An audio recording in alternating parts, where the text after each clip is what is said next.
கண்டிப்பாக உங்கள் ஊரில் இல்லாட்டி உங்கள் லயத்துக்கு கீழே இல்லாட்டி உங்கள் லயத்துக்கு பொதுவாக இந்த மாதிரி ஒரு சின்ன கோவில் இருக்கும்.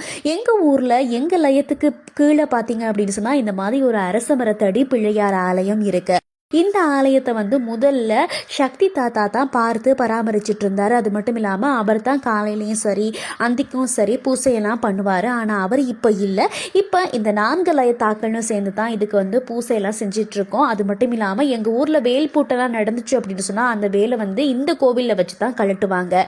இந்த வழி பார்த்தீங்க அப்படின்னு சொன்னால் நான் நெல்லிமலை ஆறு அப்படின்னு சொல்லி ஒரு வீடியோ போட்டிருக்கேன் இல்லையா, அந்த ஆற்றுக்கு போகிற வழி இதுதான். அது மட்டும் இல்லாமல் நெல்லிமலை அப்படின்ற ஒரு குட்டி கிராமத்துக்கும் நீங்கள் இந்த வழியாக நீங்கள் போய் பார்க்க முடியும். அரச மரத்து பிள்ளையார் கோயில் அது மிச்ச நாளாக இருக்கு. சக்தி தான் அதுக்கு கொண்டாந்து வச்சு பூசை பண்ணாரு. அவர் செத்து போயிட்டாரு. இப்போ அந்த லயத்தாளுகத்தான் பூசை பண்ணுறாங்க. எங்கள் லயம் 4 லயத்தாளுந்தான் அதில் பூசை பண்ணுறாங்க.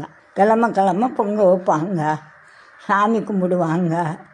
தேர் திருவிழா வந்தால் அங்கே வேல் பூட்டி அங்கே போவாங்க. அந்த கோயிலுக்கு அங்கே தான் போய் வேல் கலட்டுவாங்க அந்த கோயிலில். கண்டிப்பாக உங்கள் ஊர்லேயும் இந்த மாதிரி ஒரு கோவில் இருக்கும். அந்த கோவிலோட பேரை கமெண்ட்டில் சொல்லுங்கள்.